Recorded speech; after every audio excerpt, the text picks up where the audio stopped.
terima kasih tadi atas kesukaannya atas 2 film tersebut. Thank you so much. Dan kalau pagi ini ya tadi setelah Prof. Chin membahas banyak tentang relasi antara Anda dengan orang tua terhadap anak-anaknya ya. Kali ini kita bahas tentang kesejahteraan kita sebagai personal. Oke? Ya, 1,5 tahun sudah kita COVID-nya gitu ya, pandeminya. Dampaknya apa sih pada orang tua, terutama orang tua ketika memiliki anak berkebutuhan khusus.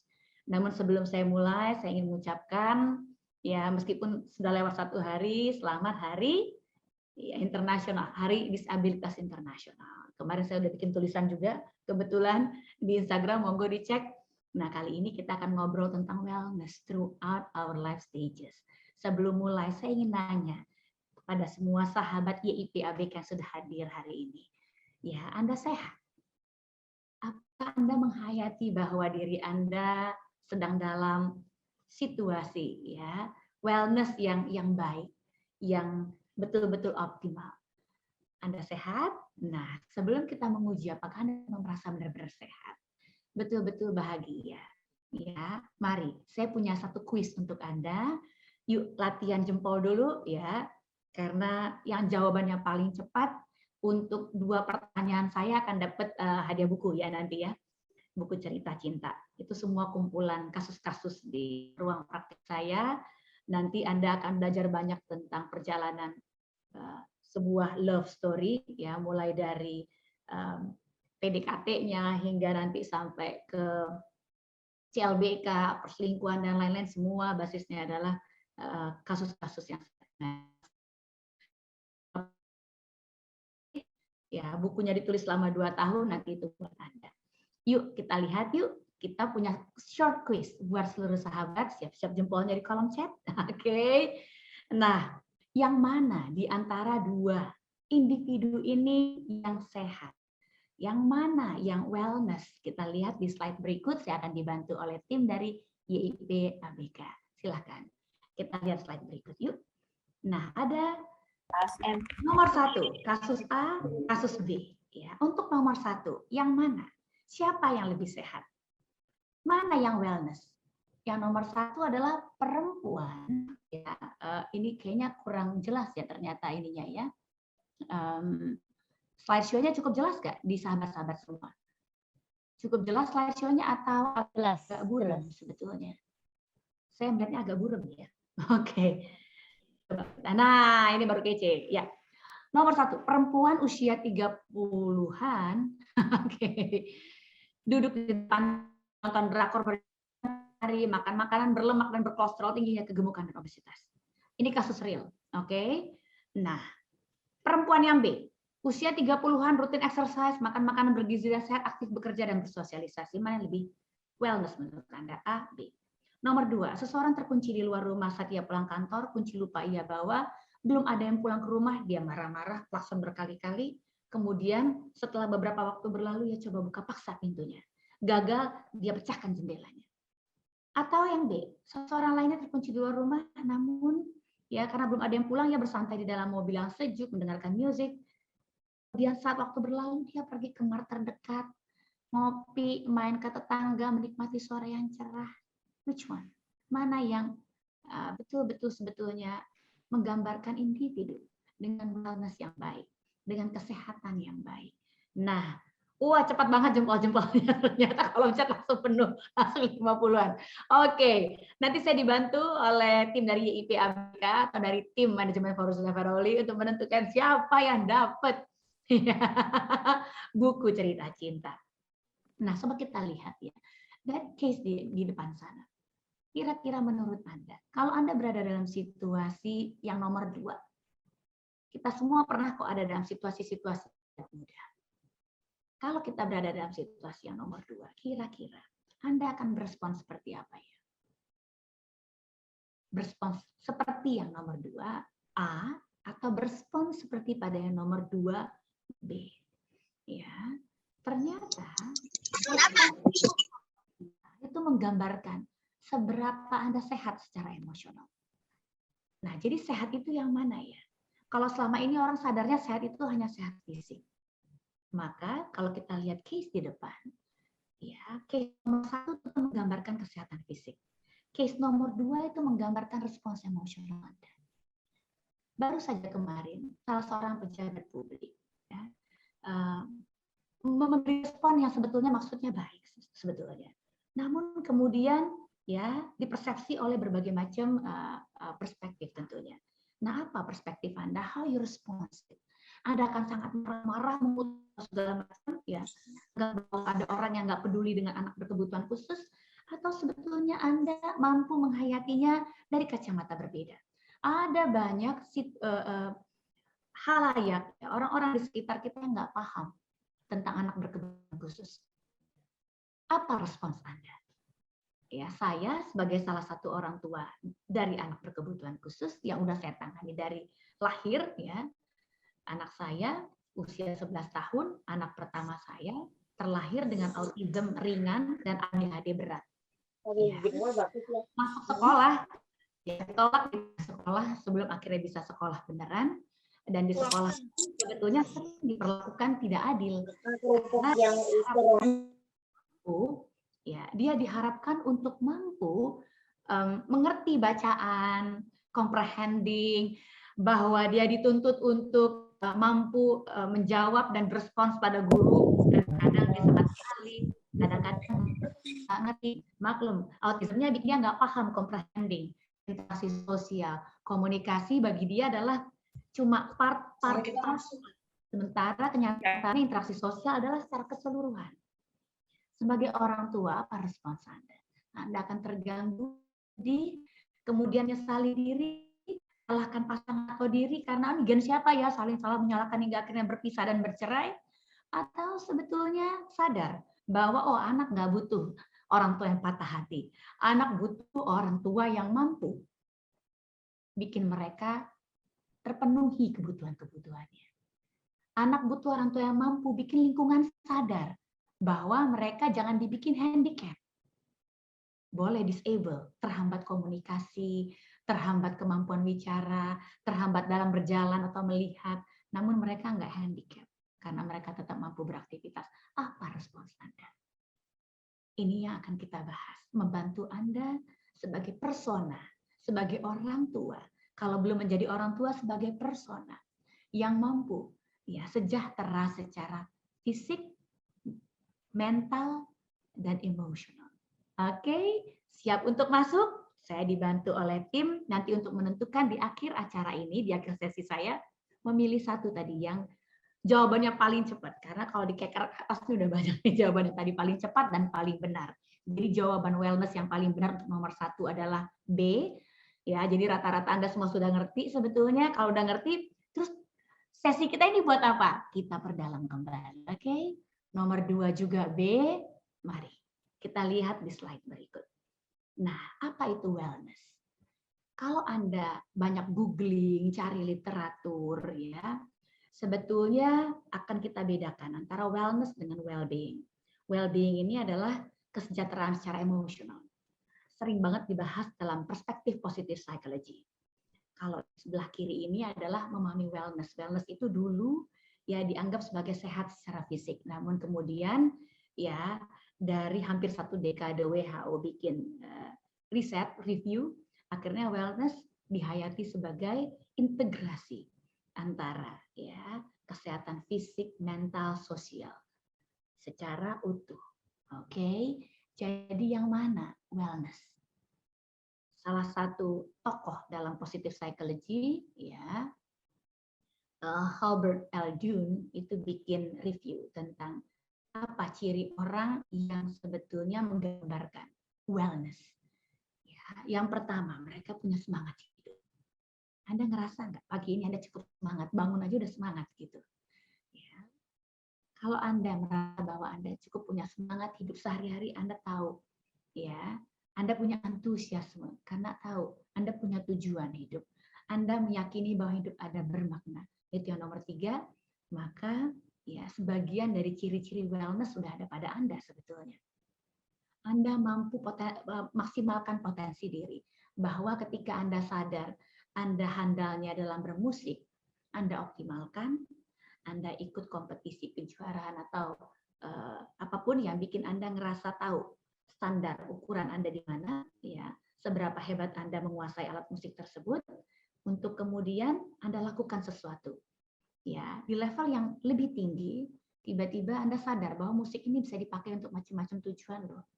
Bisa memberikan terapi pada yang membutuhkan, atau secara rohani, atau secara apapun yang bisa Anda tunjukkan sebetulnya.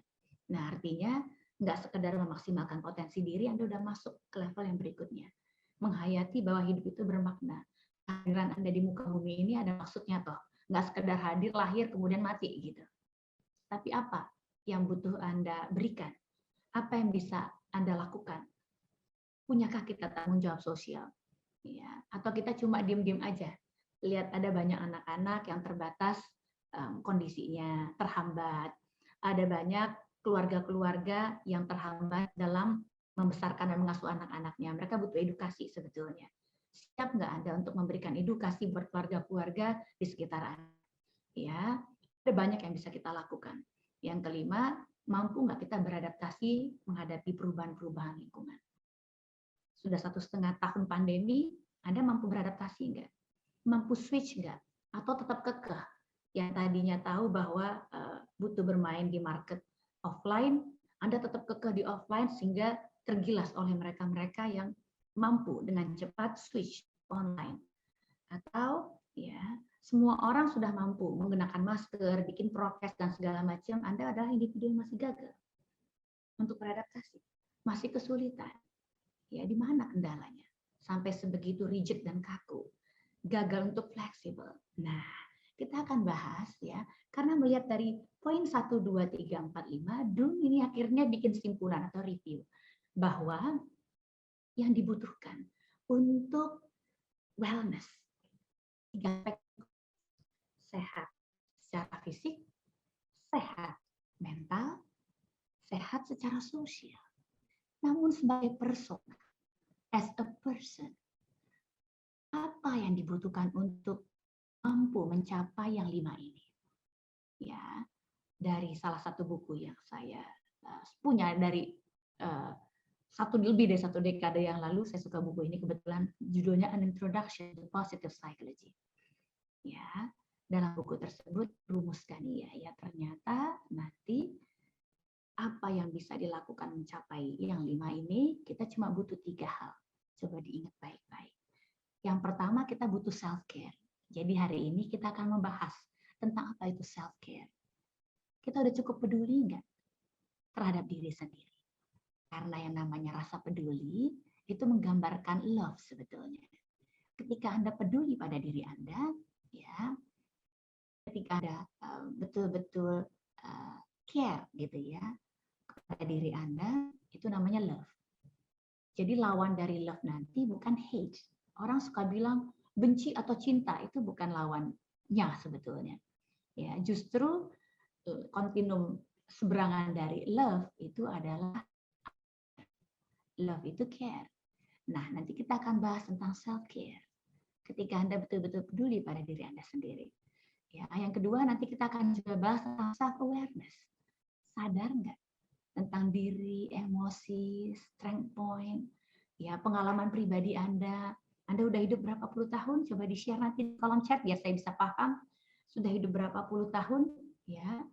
Dan kemudian dalam kehidupan Anda mampu nggak menghayati apa sih weaknesses Anda?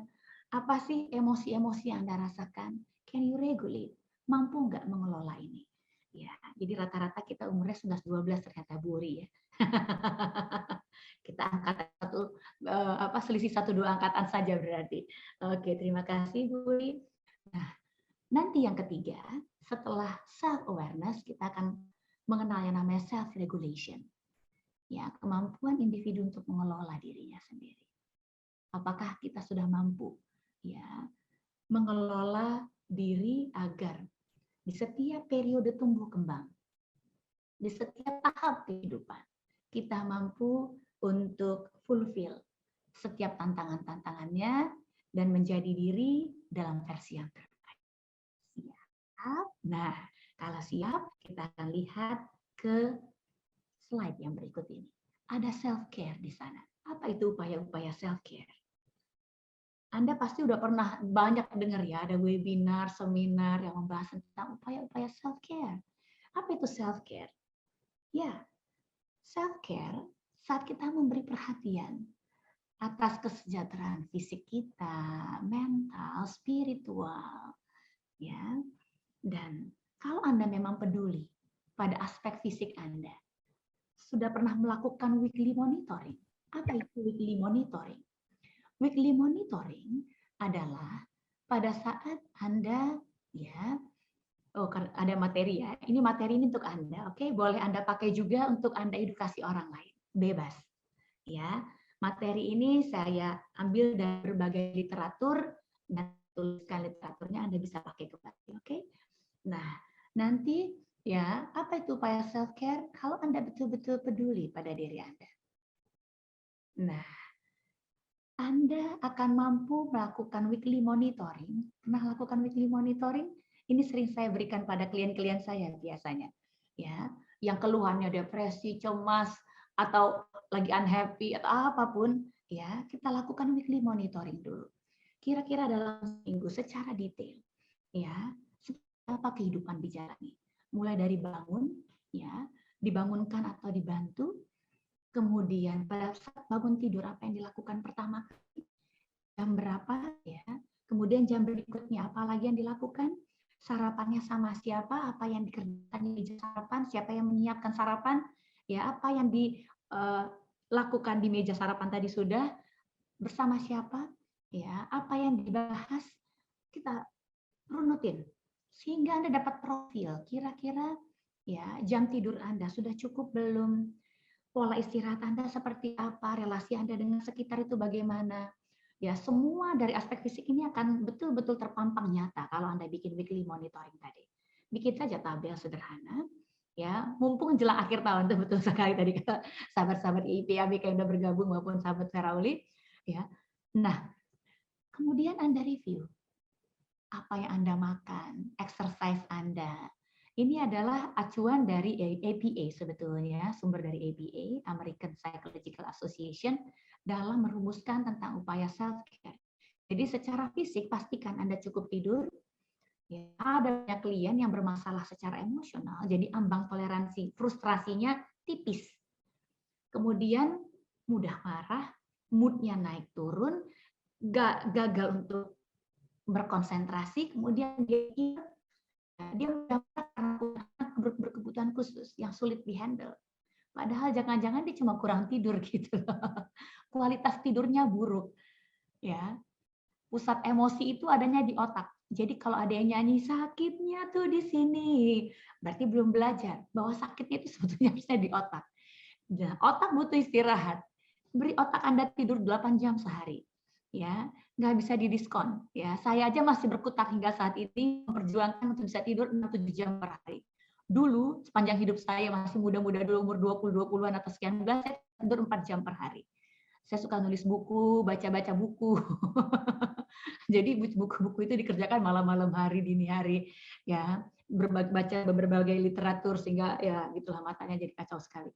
Ya, tadi itu kebiasaan-kebiasaan yang tepatkah? Care nggak sih ke diri sendiri? Enggak.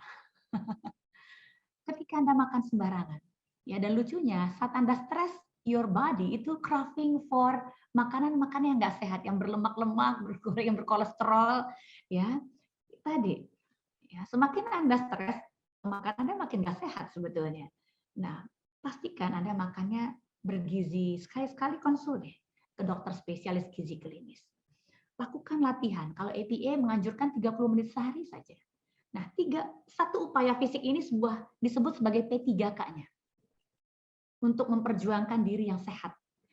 Untuk mencapai, dalam upaya mencapai wellness tadi. Nah, siapkan mental Anda berikutnya. Mental itu yang mana ya? Kebutuhan emosional Anda terpenuhi nggak? Anda mampu mengelola emosi Anda nggak? Atau Anda gampang marah, meledak-ledak? Ya, pernah nggak bikin jurnal emosional? Atau dengan cara apa? Anda melakukan mengekspresikan emosi-emosi negatif Anda. Ya. Kemudian dari aspek spiritual, beda antara spiritual dengan religius seperti itu dekat keagamaan dengan agama tertentu. Maka kalau spiritual itu ibadah, meditasi dan seterusnya. Ya, jadi di sini spiritual itu kalau dari aspek si ABA ini ibadah, meditasi, tapi kalau dari aspek buku pendekatan positive psychology tadi dia masuknya terpisah spiritual ya. Dibuat mereka yang renungan dan lain-lain ya. Aspek religi lain lagi yang berkaitan dengan keagamaan. Ya. Nah, ini cukup nggak? Ya, udah dilakukan nih, tapi cukup nggak? Yuk kita lihat apa sih masalah kita sehari-hari. Ini masih kulit permukaan, belum ngapa-ngapain. Ya kita lihat berikut ini. Di depan sana, Anda akan lihat bahwa life can take toll on our mind and our body. Kita lihat di slide berikut ini. Nah, Anda akan menemukan ternyata ada banyak sumber stres alias stresor yang betul-betul menjadikan kita tidak bahagia. Ya. Menjadikan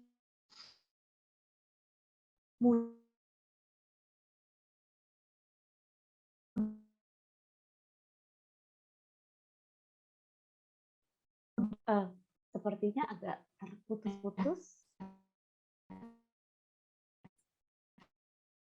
Oke.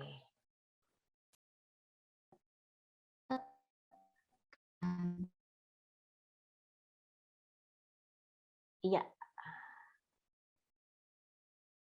Seperti ada masalah jaringan dari Mbak Vera ya. Benar ya? Ibu Wuri ya? Bukan saya ya yang ya, ini. betul, ya, betul. Ada masalah Jaringan sinyal ya. dari Mbak Vera. Oke, kita Ya. tunggu ya sebentar. Kami akan coba hubungi juga beliau. Sebentar ya.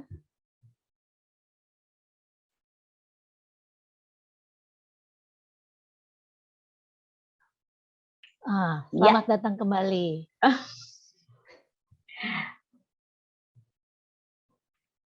Oke. Nah, ya. Thank you, Mbak. Tadi Oke, ya, kita lanjutkan kembali ya. Jadi life can take toll on our mind and body. Sumber stresornya ada apa? Kerjaan lembur, apa segala macam, relasi nggak harmonis dengan orang sekitar, dengan orang tua, berantem melulu, dengan pasangan juga kayak gitu. Ya, dengan atasan apalagi gitu kan ya. Di keluarga, asuh anak ABK atau remaja, ingat ya, grafik buat orang tua nih. Ya, cuma saya belum nanyakan kepada partisipan kita. Paling banyak yang sudah berkeluarga di sini ada berapa banyak, yang belum itu siapa, boleh di-share loh biar saya dapat kira-kira contoh-contoh yang bisa saya berikan tuh lebih ke arah mana. Ya. Jadi kalau lihat kurvanya, maka kurvanya akan seperti ini. Ya. Saya akan gambarkan sedikit. Jadi punya anak di usia remaja itu challenging. Ini dia kurvanya. Tingkat kebahagiaan lagi rendah-rendahnya buat orang tua itu pada saat punya anak di usia remaja. Nanti kembali lagi pada saat anak sudah dewasa atau dulu itu masih kecil. Nah, jadi ada banyak sumber stresor buat individu, termasuk dari aspek kesehatan. Ya, ada yang kena COVID lah, atau diri sendiri yang kena sama 2 minggu, 3 minggu, 4 minggu, mesti isolasi mandiri misalnya, penyembuhannya lama, atau punya penyakit kronis, atau punya disabilitas. Ya, ada banyak sebetulnya. Jadi, upaya-upaya apa yang bisa kita lakukan? Ingat tadi, kita nggak cuma butuh self-care, tapi kita juga butuh yang namanya self-awareness. Kita sadar nggak sih tentang diri kita dengan keakuan kita dan self-regulation. Kita lakukan yang 3 ini, mudah-mudahan kita mencapai yang 5 tadi. Oke, yuk kita lihat. Nah, kok respons orang bisa beda-beda ya? Ada orang yang ketika menghadapi stresor yang sama, ya, yang satu responsnya cuma oke, dia bersantai. Ingat tadi di kasus yang nomor 2, ya, individu 2B tadi, ya udah, kalau belum pada pulang, dia nunggu di mobil aja, dingin, sejuk, bisa tiduran. Atau ngopi, atau pergi ke tetangga ngobrol.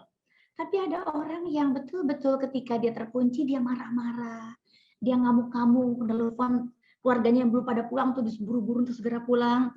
Iya, responsnya beda-beda, kok bisa ya? Ya, bagaimana dengan Anda? Anda dalam satu keluarga yang sama, punya orang tua yang sama, papa mamanya sama. Tapi kenapa ya, si kakak responsnya jauh lebih sehat daripada si adik? Atau sebaliknya, si adik kok lebih cemerlang daripada si kakak ya? Yang satu sangat rileks secara emosional, yang satu gampang marah, yang satu ngambek melulu, yang satu bantuin orang tuanya melulu. Apa yang membedakan? Dalam psikologi dipahami ada orang yang mudah sekali untuk terpapar stres, ada yang enggak. Ada orang yang dengan mudah untuk punya gangguan, yang lainnya enggak. Sama-sama punya keterbatasan. Sama-sama misalnya mengalami eksiden sehingga mereka sama-sama nggak bisa jalan karena lumpuh bagian tubuh bawahnya. Namun yang satu mampu menghayatinya dengan penuh makna. Semangat untuk berlatih, untuk bisa jalan kembali, bahkan ketika nggak mampu jalan pun, dia try to inspire others.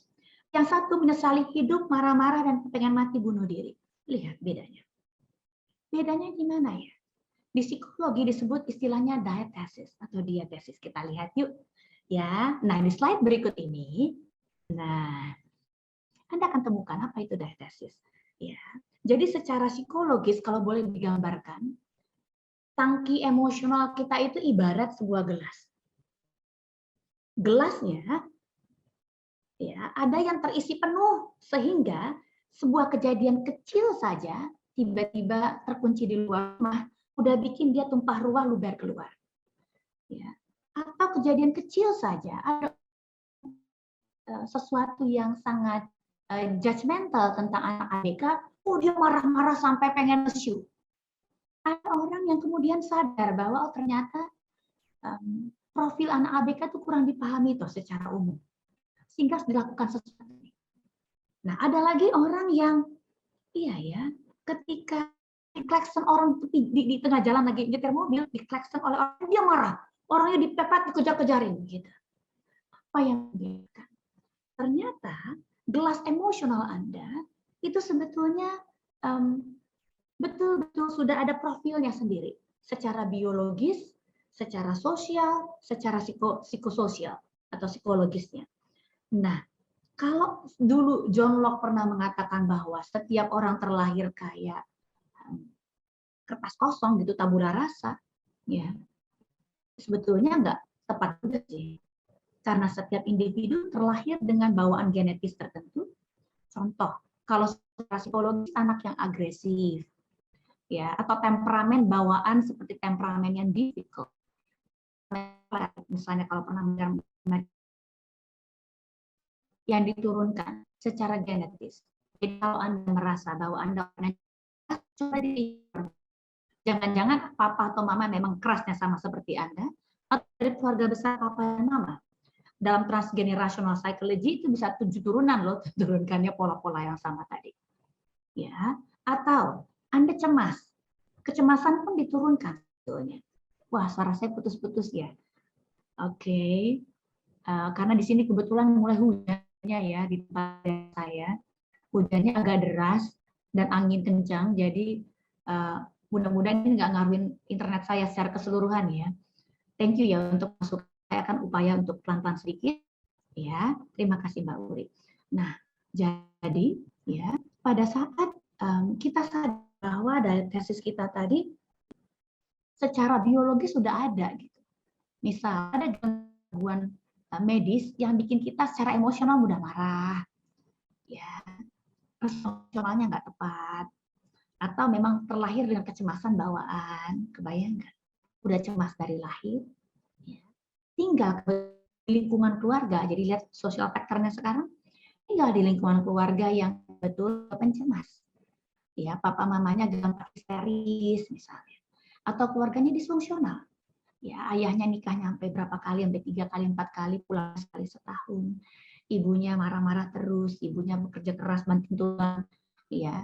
Pergi pagi, pulang pagi lah, kapan ada di rumahnya ya nggak pernah ada. Keluarganya tercerai-berai, disfungsional. Ya, kebayang nggak? Tesnya sudah hampir penuh. Gitu.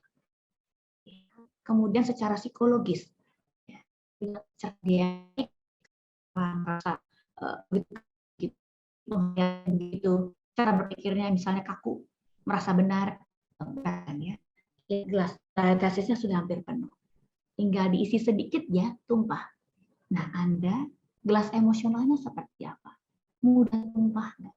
Gimana mau wellness kalau sebetulnya kita nggak sadar bahwa kita punya aspek-aspek diabetes ini. Saya mau uji Anda, bisa jawab ini. Ya, ini buku kedua untuk Anda. Jadi, ya, yuk kita lihat kira-kira individu yang saya gambarkan berikut paling tepat digambarkan oleh gelas A atau gelas B. Silakan dijawab dengan kecepatan tangan yang paling hebat. Nanti ya tim saya akan memilih jawaban paling tepat dan paling cepat. Yuk kita lihat. Gelas A, gelas B. Ya, ini person A, person B. Itu lahir dengan temperamen bound difficult. Jadi kecil aja kalau Anda punya anak. Anak pertama, nangisnya itu di jam-jam yang reguler. Tidurnya reguler, dikasih makan itu gampang, suka senyum, gampang tertawa, ketawa, gitu. Sejak dia baby loh kayak begitu. Anak yang kedua entah apa yang terjadi gitu ya. Dari lahir begitu keluar dari perut ibunya aja gitu ya udah itu nangisnya semua nangis. Nangisnya ada yang nangis imut, ada yang penuh kemarahan gitu nangisnya anger. Udah agresif ya agresifness-nya udah nyata gitu dari kecil. Kalau dia mau ASI, wah gigitnya kencang sekali gitu ya. Nah, lihat. Jam-jam tidur dan bangunnya random ya. Sukar untuk ditenangkan. Ya bisa bangun per 2 jam, per 3 jam, per 5 jam. Ya makan aja sulit sekali. Ya kadang-kadang mesti struggling dulu. Pokoknya jadi orang tuanya tuh nggak mudah. Ya ketika anak Anda punya gangguan, ngalamin gangguan dalam tumbuh kembangnya, ini pun nggak mudah. Kalau anak lain bisa tidur per 2-3 jam sekali baru bangun, begitu mereka lahir, maka anak dengan gangguan tumbuh kembang yang punya problem tidurnya, ya siklus tidur bangunnya udah berproblem, refleksnya udah berproblem, ya akan bangun berjam-jam, wah ngeri. Itu yang saya alami dulu. Anak lain bisa sucking dari ibunya secara alami ya, it's easy. Tapi ada anak tertentu yang ininya lemah sehingga oromotor tone-nya atau kondisi lidahnya yang nggak memungkinkan dia untuk bisa sucking.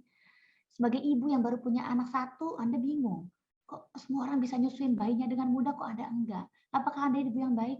Apakah Anda ibu yang gagal? Oh, Anda nggak cukup baik untuk ngasih ASI anak Anda, kemudian depresi. Ya nggak cuma baby blues, tapi kemudian depresi pasca melahirkan. Lihat. Jadi ada anak yang dari kecil aja udah difficult. Jadi nggak usah buru-buru nyalahin diri sendiri.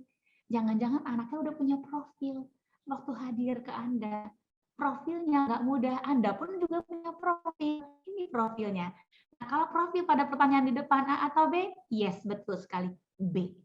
Udah punya temperamen yang difficult, kemudian punya anak berkebutuhan khusus yang bikin dia nggak mampu handle dengan baik, nggak tahu what to do, biayanya mahal, terapinya mahal, gitu. Ada banyak terapi yang dibutuhkan, ya. Tinggal dijentik dikit, dikatakan bahwa oh anaknya masuk sekolah khusus, wah dia udah bisa marah. Lihat, individu manakah saya? B jawabannya. Yes, banyak jawaban yang benar di sini. Coba kita lihat. Ini rata-rata pada pintar ya. Cocok jadi psikolog Anda deh, pokoknya deh. Ada Mbak Devi, Mbak Ibu Susiana, semua pada jawabannya udah oke nih ya. Ibu Fitriana, Mbak Nevi, dan segala macam. Wah, Mbak Artina, Mbak Arina, semua jawabannya benar. Yes. Selamat buat Anda semua. Nanti kita pilih yang paling cepat tangannya atau jarinya ya. Kebayang nggak kalau orang punya diabetes? Anda sadar nggak dengan diabetes Anda? Nah, punya kesadaran inilah yang dimaksud dengan awareness.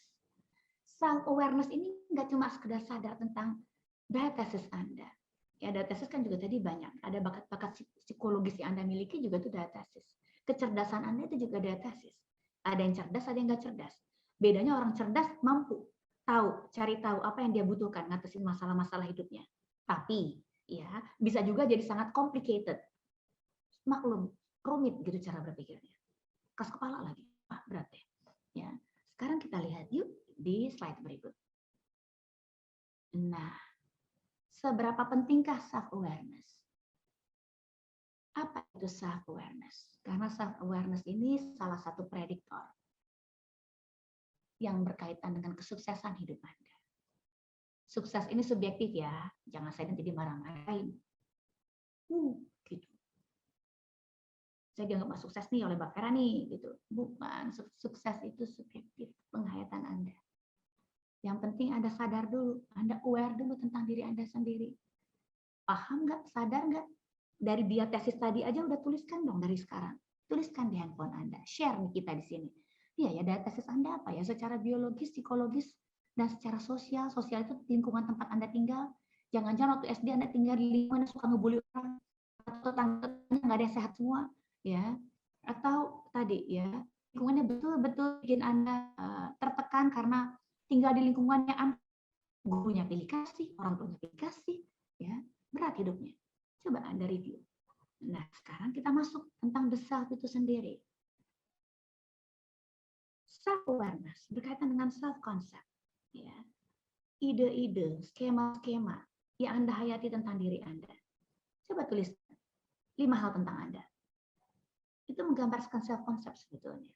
Nah, di usia 20-an, 30-an, 40-an orang saya menerjemahkan diri sebagai pekerjaannya.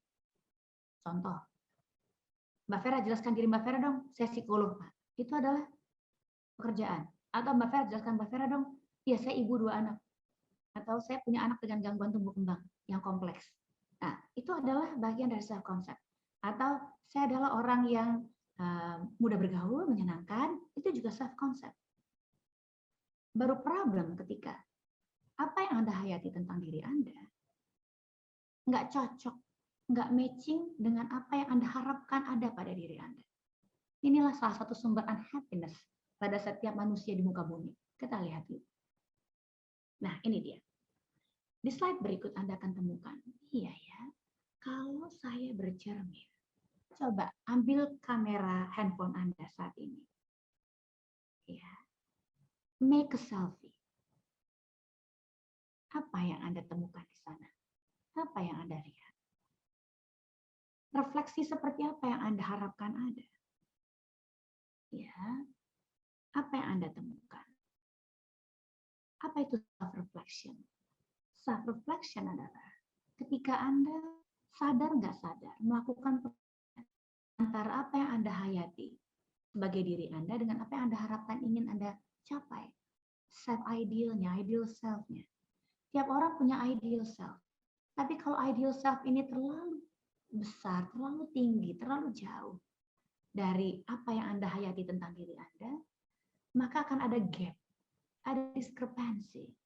Nah, gap inilah salah satu sumber masalah secara psikologis pada individu. Itu sebab buku pertama saya dulu judulnya Ugly Duckling. Ya, problem utamanya individu salah satunya adalah penghayatan tentang dirinya sendiri sebetulnya. Nah, Anda punya penghayatan self yang seperti apa? Ya. Nah, waktu kita kecil, penghayatan tentang diri kita kan dipengaruhi oleh orang luar kita. Dari pujian yang diberikan oleh orang tua, makian yang diberikan oleh orang tua, kritikan yang diberikan oleh orang tua. Jadi jangan heran ketika Anda menghayati bahwa Anda adalah anak yang tidak terlalu dicintai, nggak terlalu dipilih di antara anak-anak lain. Orang tua Anda sayang semua anak-anaknya. Papa mama sayang sama Anda dan kakak adik. Namun papa mama tersenyum lebih banyak pada adik. Papa mama menyambut dan bahagia tertawa lebih sering dengan kakak. Ya, Anda akan menghayati bahwa Anda adalah anak yang tadi inginkan, anak yang tertolak. Ketika Anda menghayati bahwa diri Anda tertolak, Anda akan berespons dengan cara tertentu. Ini nanti kita akan pelajari sedikit agar Anda dapat sebuah pemikiran baru.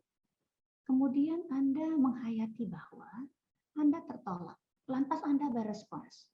Respons anak-anak tentu berbeda sesuai dengan profil diatesis mereka tadi, yang akan memengaruhi wellness mereka hingga nanti usia dewasa hingga maut memisahkan dia dan dunianya. Ketika anak menghayati bahwa dia tertolak, anak yang satu bisa akhirnya mencari penerimaan di luar, selalu main di luar rumah, main sama teman-teman adalah yang utama bagi mereka. Sementara anak yang satu, jadi kalau anak yang tadi akan menunjukkan penolakan, ya, rebellious, disuruh makan, minum, disuruh tidur, nggak mau. Wah, kamu keluar rumah. Disuruh belajar, nggak mau, main di luar rumah. Menunjukkan perilaku rebellious. Dan pola-pola ini akan dia bawa terus sampai dewasa. Sehingga nanti mudah bermasalah dengan atasan ketika ketemu dengan orang-orang yang akan punya authority dalam hidupnya. Salah satunya atasan. Dia nggak bisa sesuai dengan atasan. Nggak bisa kerja di bawah sistem. Karena dia selalu mau keluar dari sistem persis pola-pola yang dia pakai di masa kecil dulu. Jadi polanya sama, serupa. Memahami diri Anda, memahami pola Anda dari masa kecil dulu akan membantu Anda menghayati diri yang lebih sehat ke depan. Nah, anak lainnya berespons dengan cara berbeda lagi.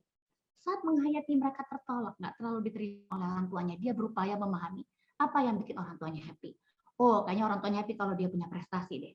Kemudian dia berupaya belajar lebih banyak, berupaya belajar lebih keras, membantu orang tua di rumah. Kemudian dia jadi yang nomor satu di mana-mana. Namun sayang, kok orang tuanya tetap berespons nggak sesuai harapan ya? Lantas dia punya penghayatan, I'm not good enough. Dia selalu merasa kurang, selalu bandingin dirinya dengan orang lain. Gampang kecewa, gampang depresi, gampang cemas. Dan pola ini dia bawa terus sampai ke usia dewasa. Lihat, self-awareness. Nah, mereka-mereka yang menghayati dirinya tertentu dengan cara-cara tertentu dulu. Ya, karena dia lihat respons dari gurunya, ekspresi orang tuanya, cara teman-teman memperlakukan dia, ini bentuk self-concept di individu. Tapi itu kan dulu di masa kecil. Sekarang kan udah gede. Jadi kalau kita udah gede, kita bisa modifikasi dong? Bisa. Modifikasi penghayatan Anda tentang diri Anda sendiri. Agar punya self-awareness yang lebih positif. Yuk kita lihat berikut ini. Ini diskrepansinya. Ini gapnya. Yang satu ngalamin depresi, yang satu ngalamin kecemasan. Jadi orang-orang yang mudah depresi adalah orang yang actual self sama ideal self-nya betul-betul gap. Dia maunya A, ya, yang dia gini-gini aja. Kalau yang satu lagi selalu berkata begini, aku harusnya kemarin bisa, aku harus itu gini, aku harus itu gitu. Ya, sehingga ujung-ujungnya apa? Mudah marah, cemas. Mereka yang cemas gampang marah loh, gampang meledak-ledak loh.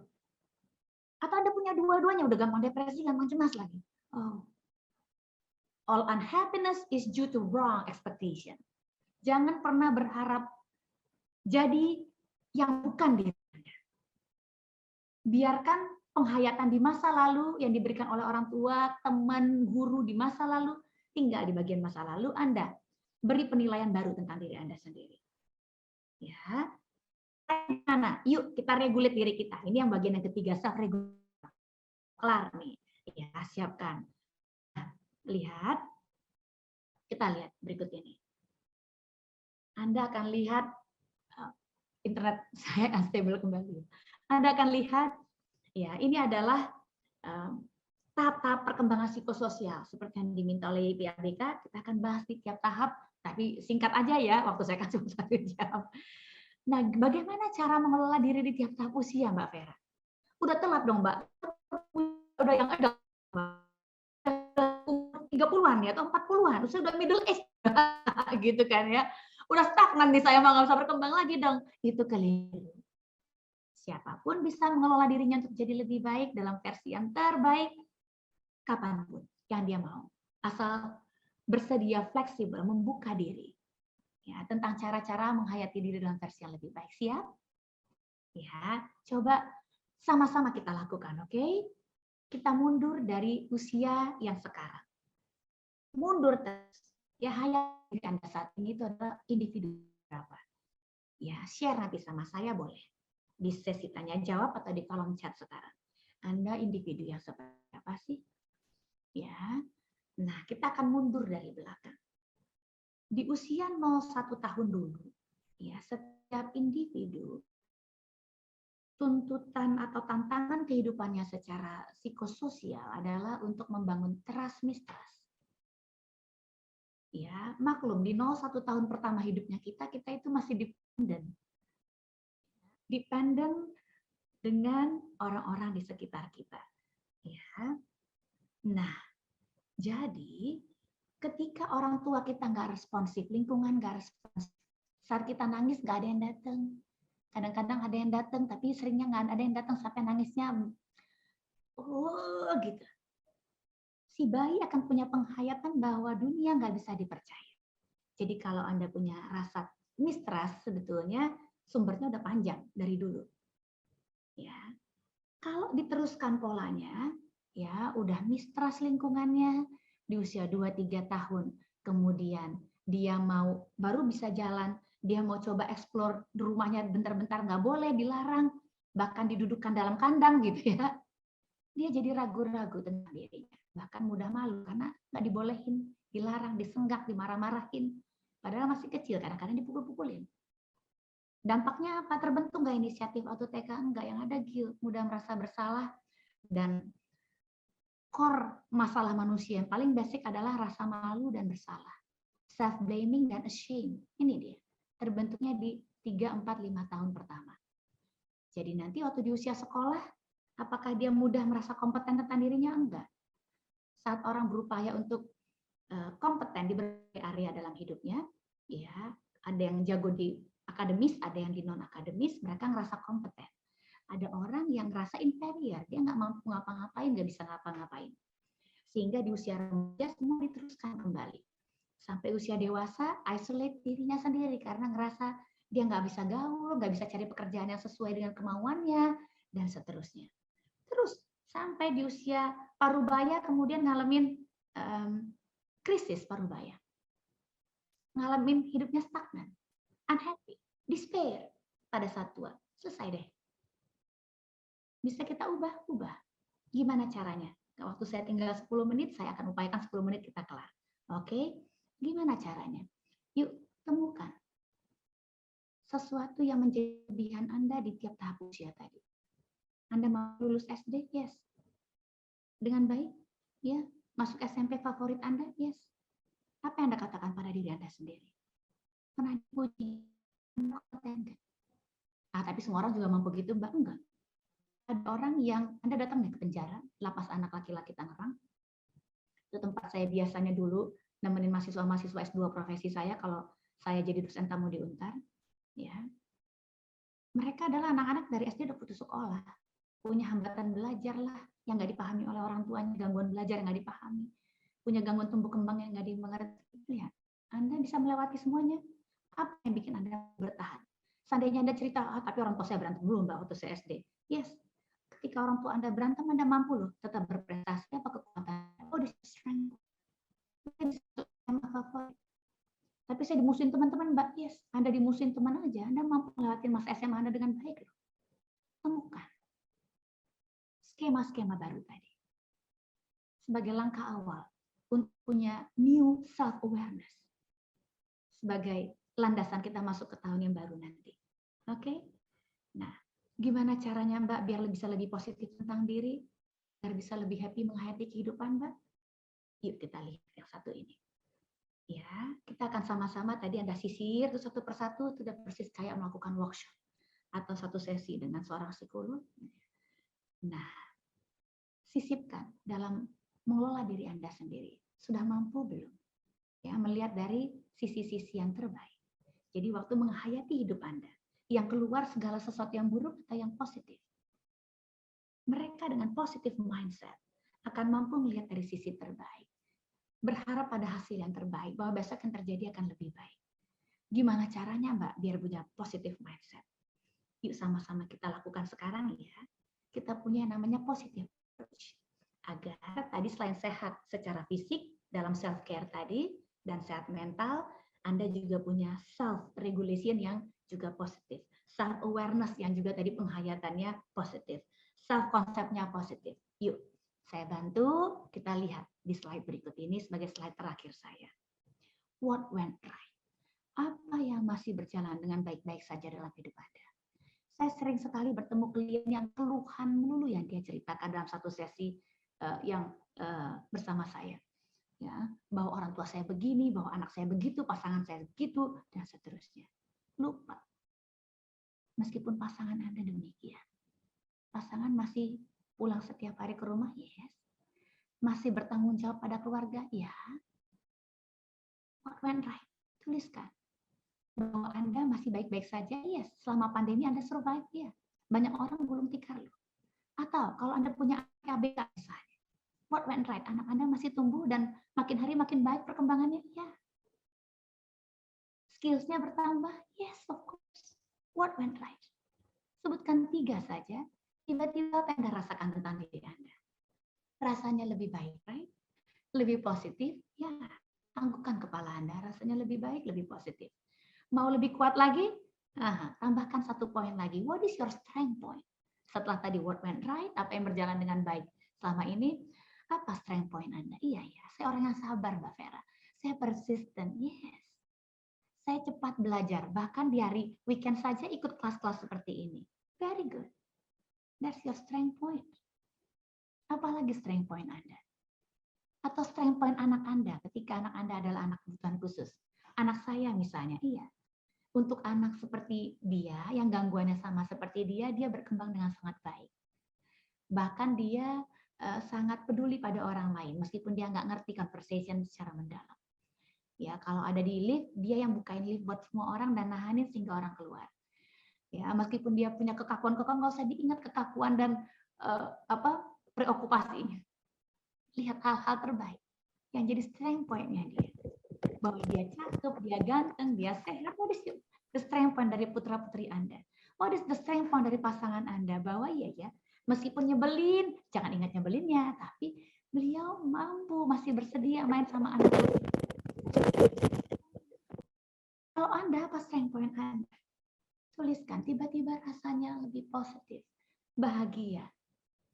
Secara batin, Anda puas, tiba-tiba ingin bersyukur bahwa hidup Anda ternyata masih baik-baik saja. Oke? Penutup dari saya.